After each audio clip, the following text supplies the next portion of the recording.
Venice, city on the water. A place of beauty and romance that attracts millions of visitors every year. Just a few steps from the well-trodden tourist routes, there's a very different Venice, one populated by fascinating creatures.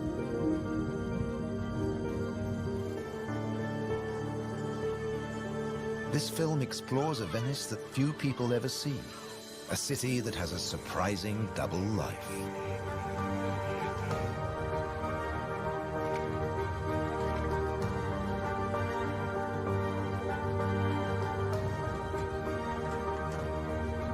There are secret places and wild creatures in this watery world that most outsiders never discover.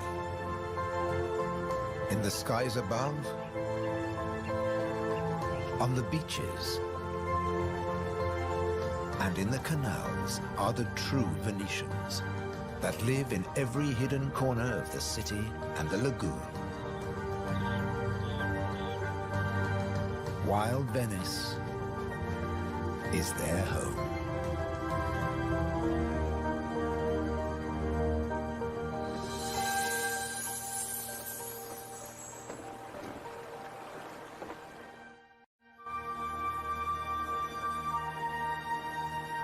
The city of Venice is built on sand, in a lagoon between the sea and the land.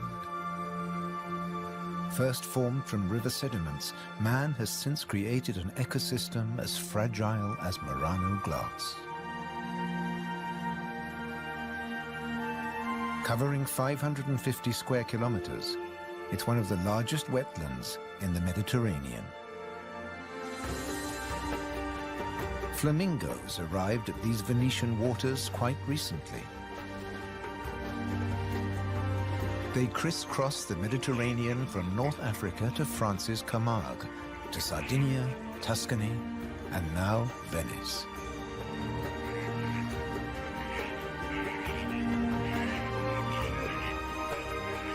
They feed on vegetable matter and small creatures they find in the mud of the lagoon. In the shadow of Venice, the lagoon is the northernmost flamingo habitat in Europe.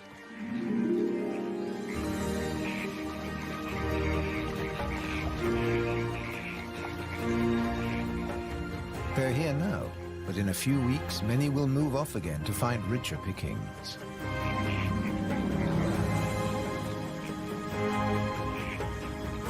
Their takeoff may look clumsy, but once in the air, their flight is balletic and elegant.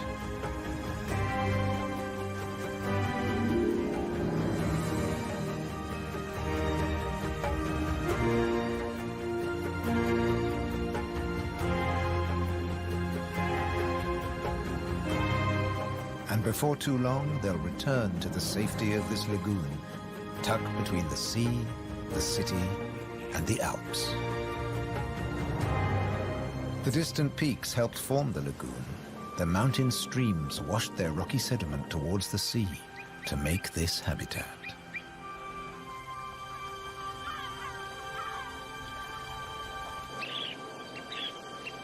Some of the lagoon's other birds are ready to leave.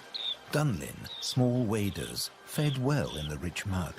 They rest on the wooden piles that support the whole of Venice.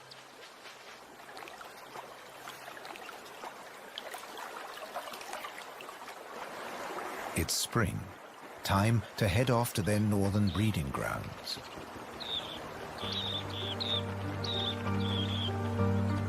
But the cormorants won't be lonely this summer.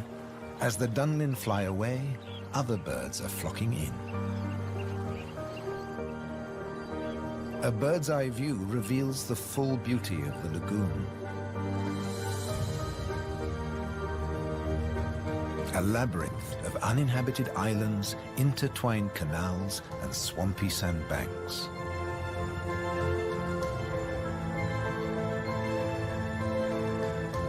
These marshy wetlands are known as the Barene. To survive here, plants need to like salt water and flooding. Natural arteries called gabi meander through the brackish gardens, keeping the lagoon alive. The same waters flow through the city. The curving streams between the islands became the magical canals of Venice.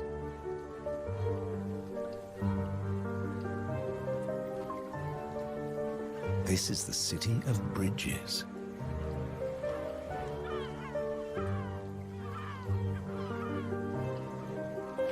Visitors are mesmerized by the romance of the canals and the ancient architecture, and often miss the smaller, wilder sights around them.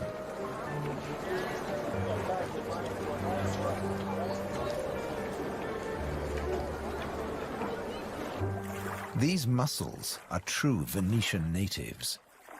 And now, in spring, they're breeding. The males spawn into the water, and each female produces up to 10 million eggs. Most of the larvae are eaten by other inhabitants of the canals, but up to 10,000 young shellfish will survive.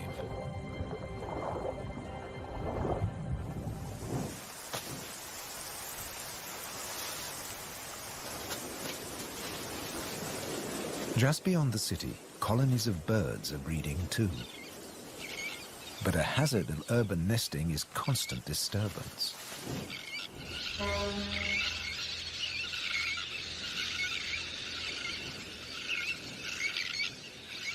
Little terns will quickly fly back to their eggs and can miraculously find their own nest scrapes in the crowded colony.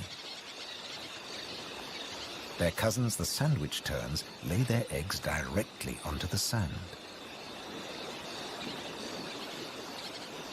If the terns are disturbed, they have little time for incubating their eggs. The sand won't keep them warm for long.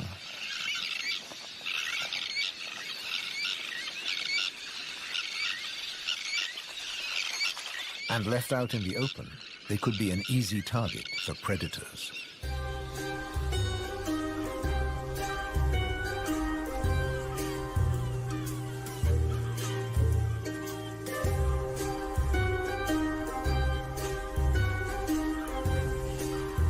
Foxes are the biggest predators hereabouts. But from the air, he's easy to spot. The birds make it known he's not welcome anywhere near their nests.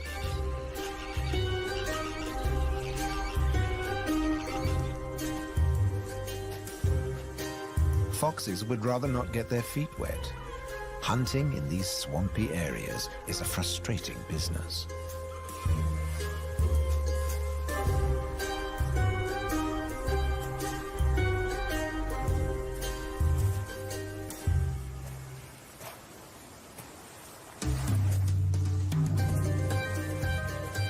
The grand leap disturbed another nesting bird.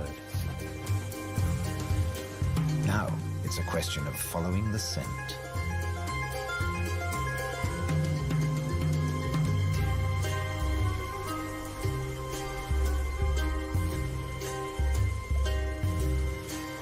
A welcome snack.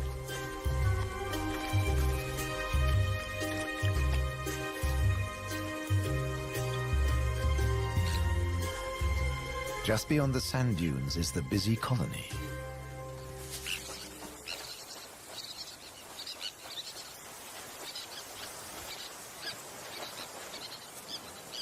In this mixed neighborhood, a pied avocet is brooding next to the sandwich terns.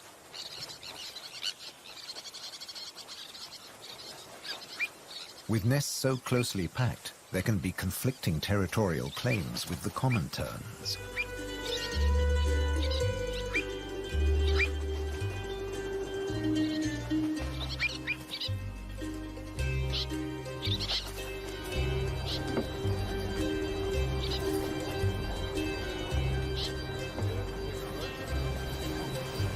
But the avocet stands his ground.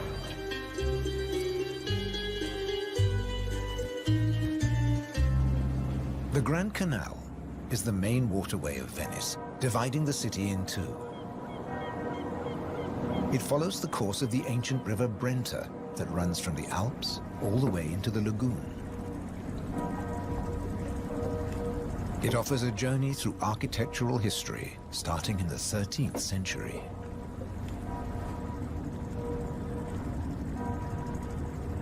The banks of the Grand Canal have other surprises to offer, like Palazzo Malipiero's Rose Garden.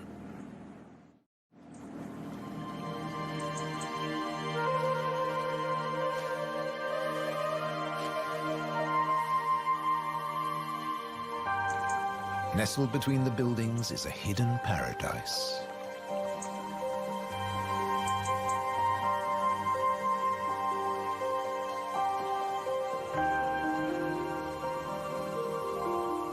Now owned by a modern-day countess, it has been restored to its full glory, and no detail has been left to chance.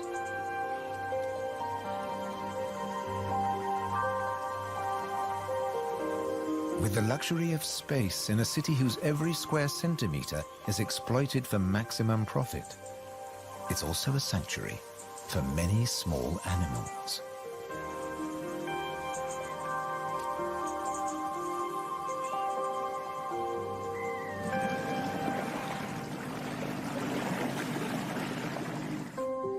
Every day, more than 50,000 tourists visit Venice. When the sun begins to set, the city's waterways empty. Venice belongs to the wild Venetians.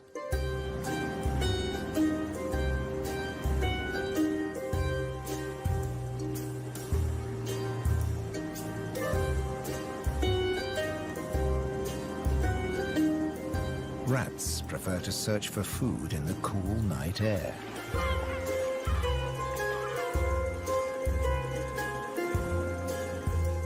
But they're not alone.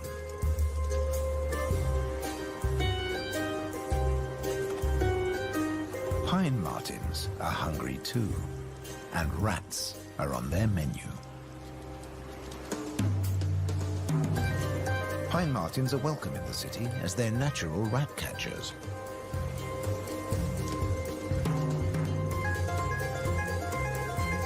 Agile with a keen sense of smell, they can find and follow any rat.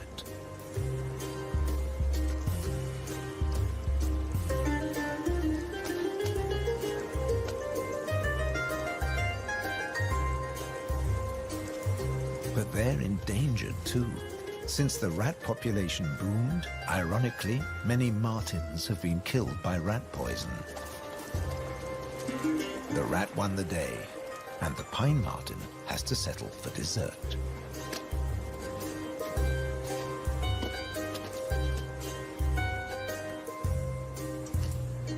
Not such a sacrifice, as pine martens are omnivores. Both meat and veg are on their menu. And sometimes the vegetarian meal is an easier option.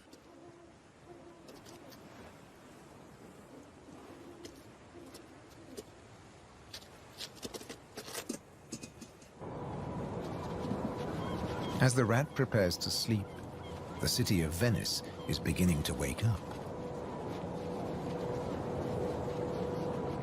The floating vegetable stalls are the first to move into action.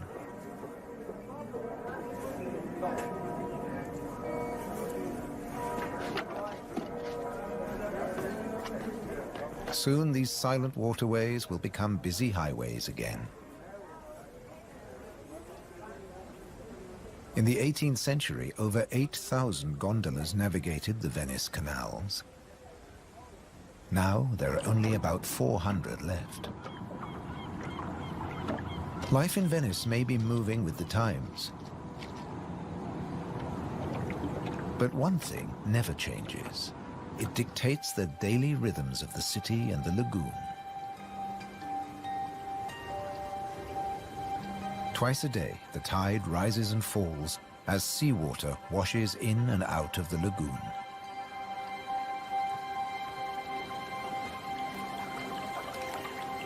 The water level changes by up to 60 centimeters.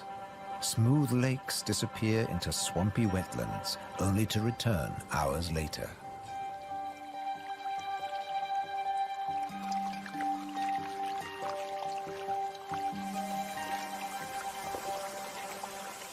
Retreating water levels reveal a surprise. Strange islands that look like complicated water mazes. In fact, they're fish at the edge of the lagoon. known as the Valle da Pesca.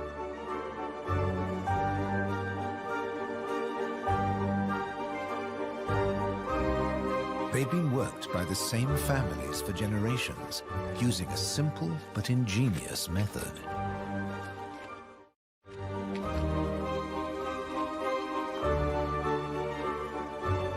Nets are lowered into the locks that span the water channels.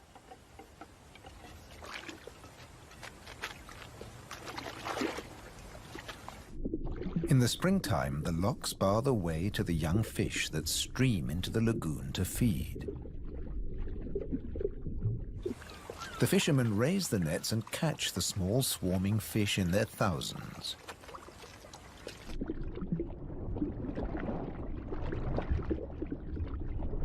It's easy to scoop them out, but these fish are not for eating.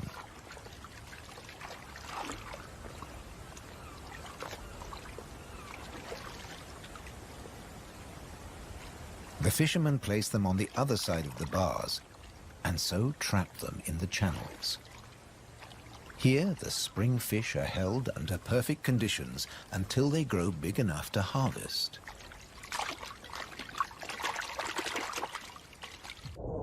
In the autumn, when the fish try to return to the sea, they're simply netted again. This time, they don't get away. Kingfishers have a more dramatic technique.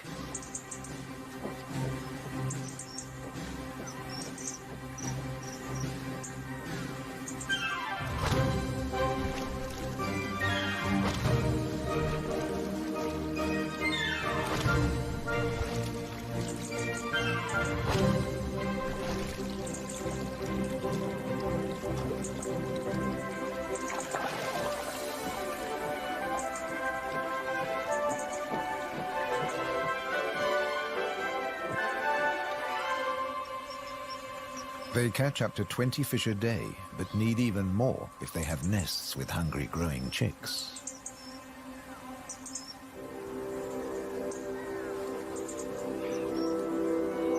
It takes enormous skill, but also violence. A sharp blow to the head stuns the fish. And when it stops wiggling, the kingfisher can turn it round without fear of it escaping. The scales and fins of the fish need to be in line.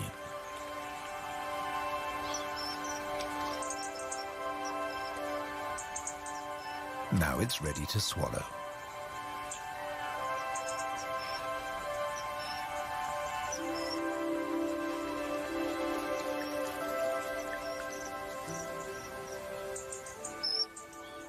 These shallow, brackish waters at the edge of the lagoon are perfect hunting grounds for a kingfisher.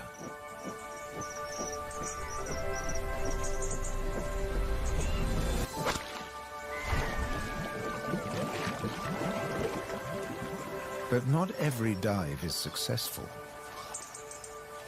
They'll snatch the odd insect in the air, but 95% of the kingfisher's catch must be made underwater. The cormorant has an easier life, as does the little egret. And some don't even get their feathers wet while hunting. There are plenty of fish in the lagoon, but they're not only found in the wetlands. These waters flow through the city too. And there are fish to be caught in the canals. Beneath the bustling jetties of the famous vaporettos or water taxis, wildlife flourishes. Even here, the little egret can fish where the water is deeper and turbulent. It's not easy to keep an eye on a moving target from a moving base.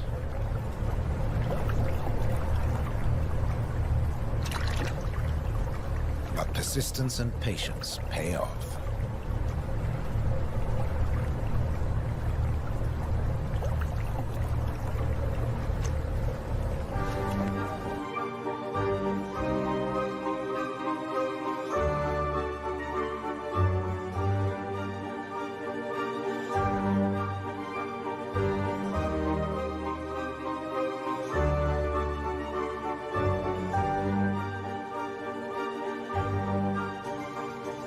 3 narrow inlets connect the lagoon to the sea.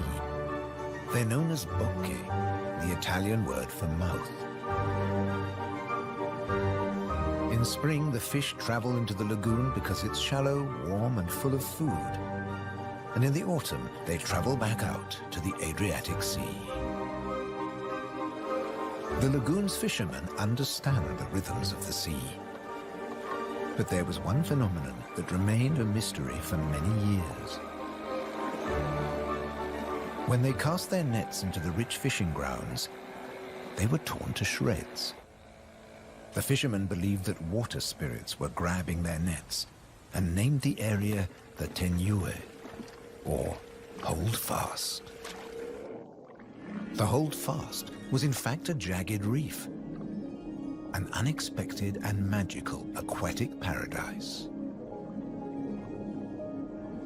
These unique natural rock formations are similar to coral reefs.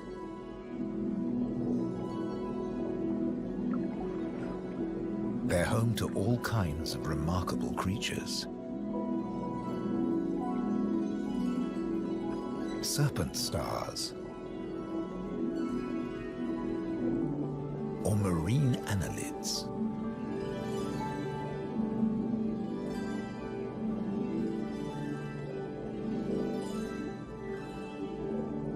This precious area is now protected.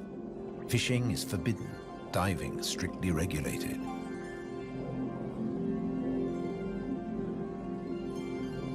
Even harvesting a shellfish delicacy like these canestrelli is banned.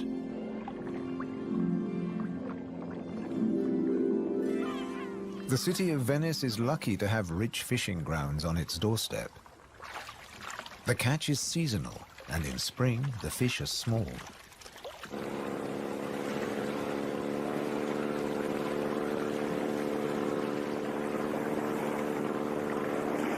But the fishermen will go out, as long as they can find a buyer. Only the weather can hold them back.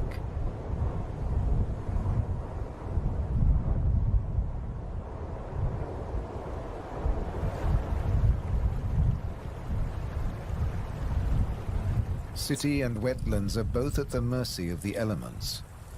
A storm is heading towards the lagoon. When rain-bearing clouds build up against the southern face of the Alps, and when warm southerly winds whip up the sea, water is driven into the lagoon, flooding the city and engulfing the swampland. This extreme high tide is known as aqua alta and can be disastrous for ground-nesting birds. Thankfully, it's rare in the springtime. It strikes more often in the autumn. Storms can vanish as fast as they arrive, and the limpid sunlight that Venice is so famous for bathes the city again. In early summer, Venice teems with tourists. The Bridge of Sighs is a popular attraction, but few visitors realize that real Venetian life is happening just a short distance away. In the Giardini, a spacious and peaceful city park, there are some surprising residents.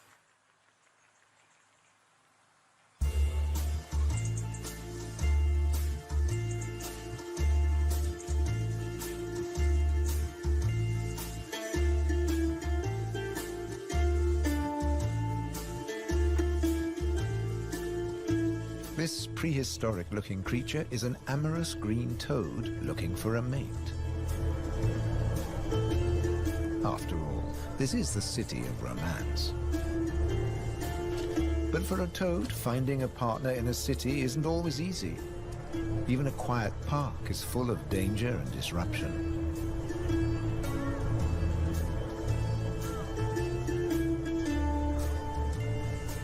On the plus side, few of the park's visitors notice the presence of the toad, as it blends in so well with its surroundings.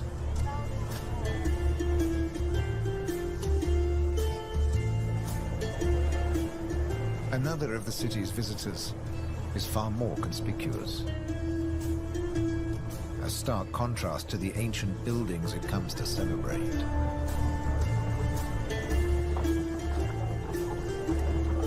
and a danger to the fragile city. The toad at last finds a more secluded waterside spot. Soft light, gentle fountains, the perfect place to mate. Venice is full of secret places hidden away from the main tourist routes. A traditional gondola repair shop nestles between the city's Zattere and Dorsoduro districts.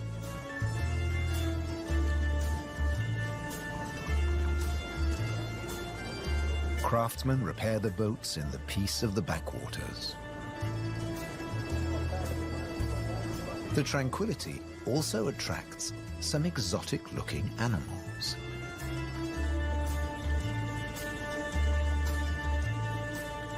Geckos are not native to Venice, but they've settled in well here.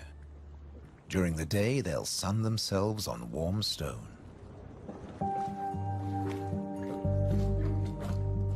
They're waiting for nightfall, when the insects they eat will emerge. And in the golden light, birds that hunt geckos settle in for the night. Terns fly back to the safety of the colony, and others enjoy a final bath. Evening always brings a measure of peace to the city. The Grand Canal is now very quiet, a perfect time for the gecko.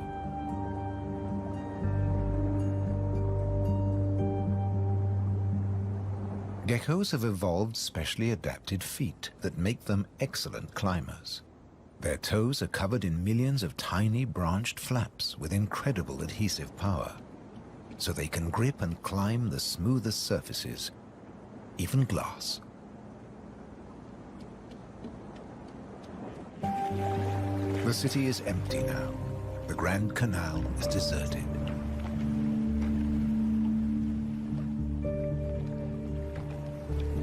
The evening's activity has passed to Venice's bars and restaurants.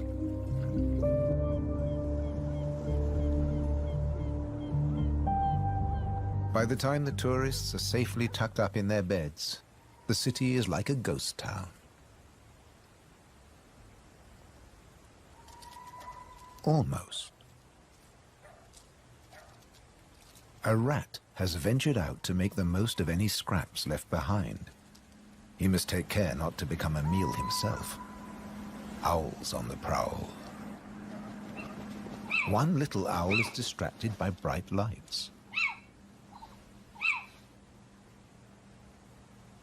There's nothing here but fruit. No good for the owl.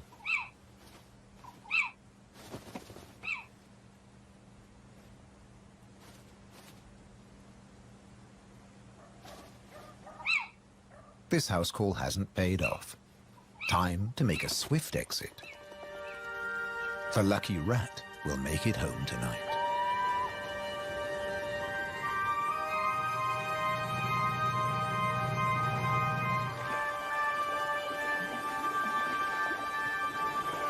Cormorants bask in the morning sun.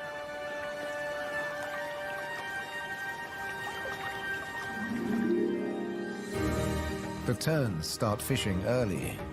The colony is now a hive of activity.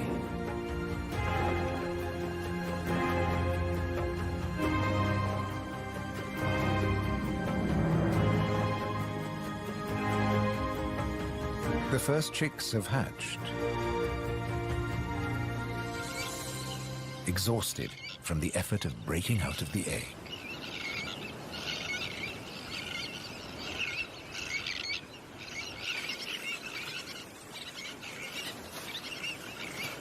Around them, the colony has turned into a busy Italian restaurant as the adults noisily deliver their food.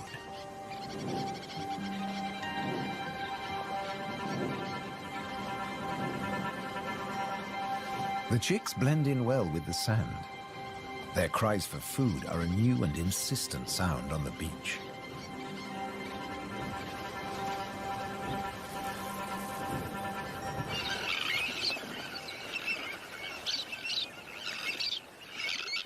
Their calls are echoed by the adults, who do nothing else but feed these demanding youngsters.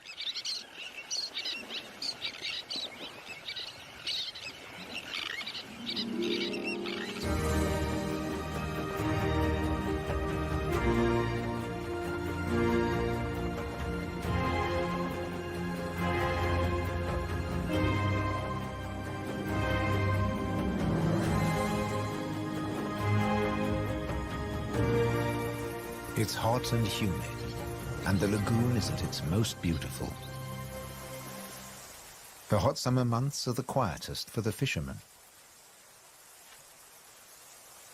They take advantage of this time to mend their nets. They work and even sleep here, with spectacular views of the surrounding wildlife.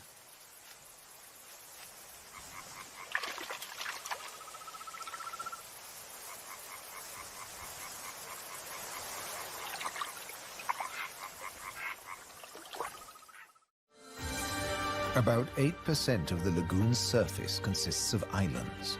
20,000 people once lived on Torcello. Now only the cathedral tower remains.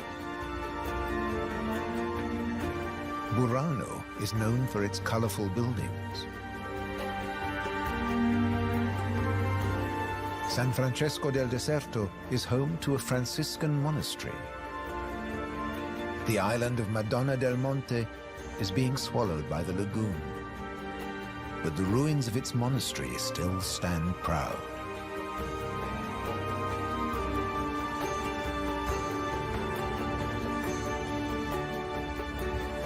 Enchanted places like this are an ideal refuge for wild animals.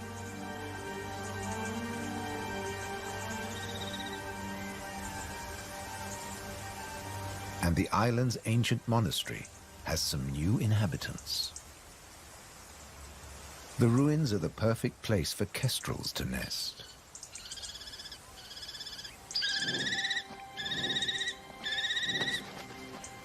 The hungry chicks are nearly as big as the adults and almost ready to fledge. Feeding this brood is a full-time job for both parents.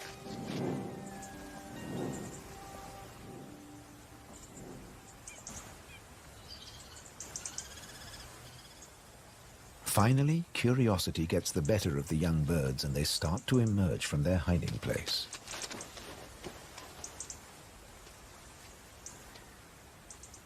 The first nervous explorer is soon followed by a sibling. They wait cautiously on a ledge, while one of the adults watches from afar.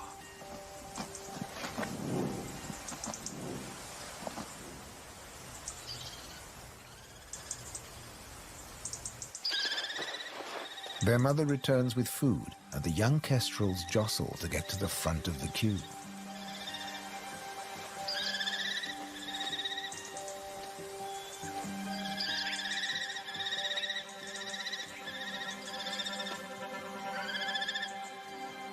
The keenest and the loudest chick is fed first.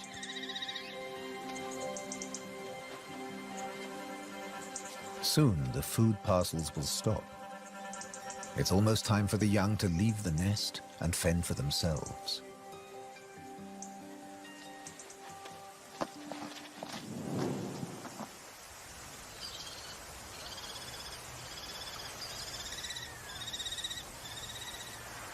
Not all of the lagoon is quite so peaceful. Venice's Lido, with its luxury hotels, is where the human bathers gather.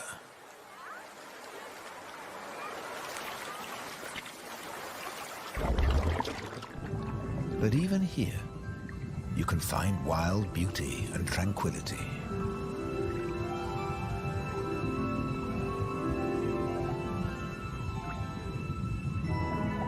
In the Tenue, Venice's reef, one of nature's most delightful performances is in full swing. The squid's mating dance.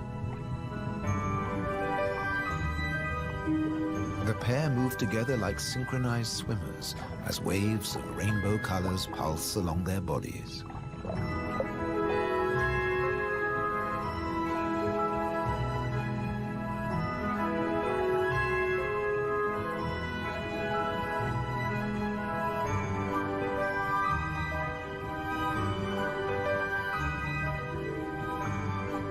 It's like an underwater version of the Venice Carnival,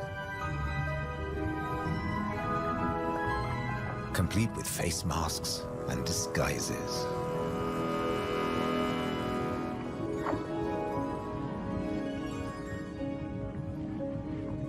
Decorator crabs change their shape by attaching sponges and algae to their bodies.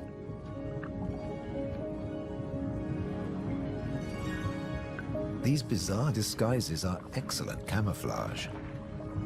The crabs creep past their neighbors and predators like living rocks from the seabed.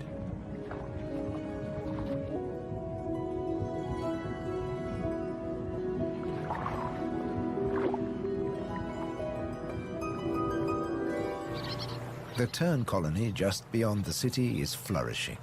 The chicks have fed well and are strong and healthy.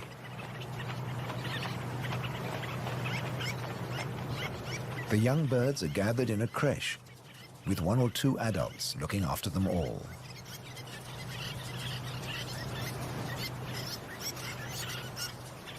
Today's lesson is elementary flight. But the teacher's demonstration is over in a flash.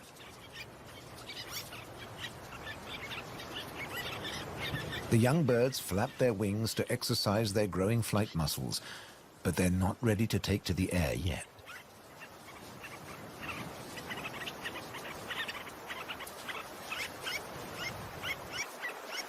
Before long, they'll be flying as well as their parents.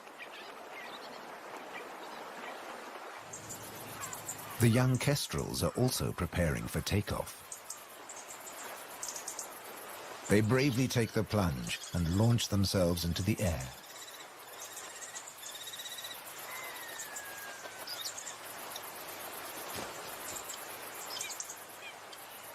Dropping from a height makes their first flights easier. Once in the air, they're in their element and can glide and flap back to safety.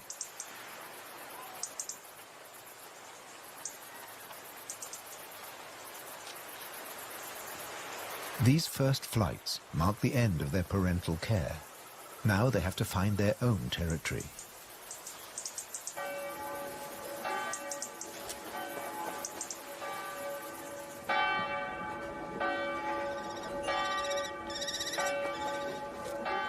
One of the kestrels has made its way to the nearby island of Burano.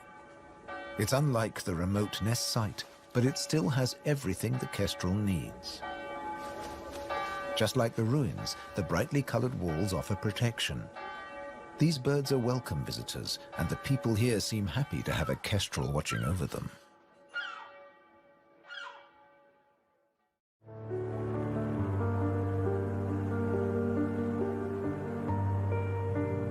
Autumn has arrived, and the wetlands once again change color. A plant called glasswort is responsible for this blush of pink. It flourishes in the swampy salt marshes.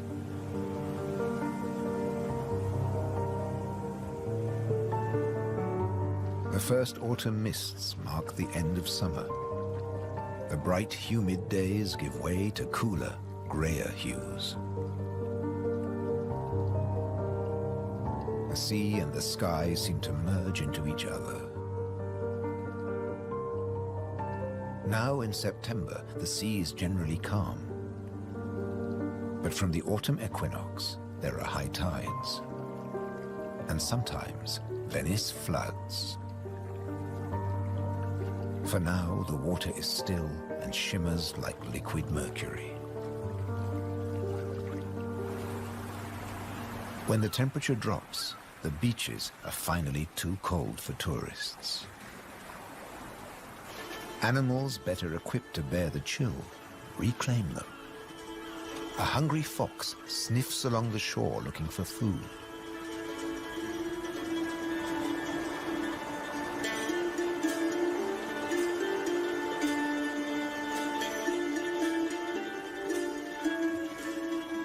The fox has an excellent sense of smell and can see well in the twilight. It has picked up a strange scent. Something smells good to eat. But quite where this food is hidden is a mystery.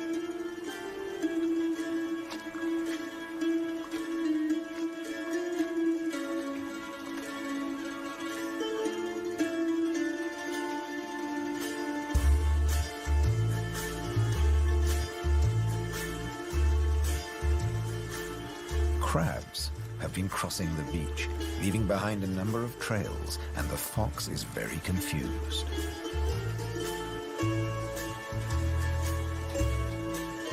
Finally, it follows its nose and comes face to face with a crab.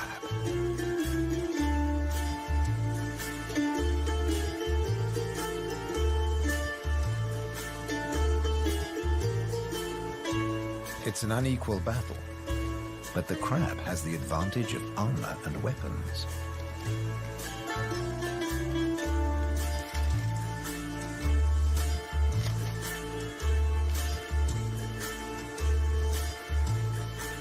This meal is more trouble than it's worth.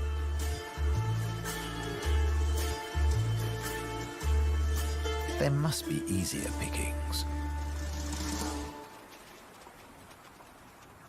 The crab, dazed but victorious, moves off to a more secluded place.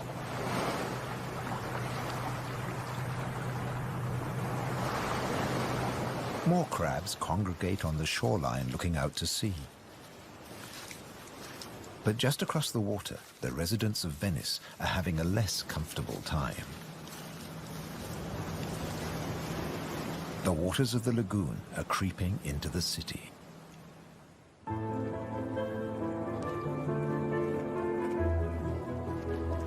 The autumn tides are getting higher, and water is seeping up through every available crack in the stones.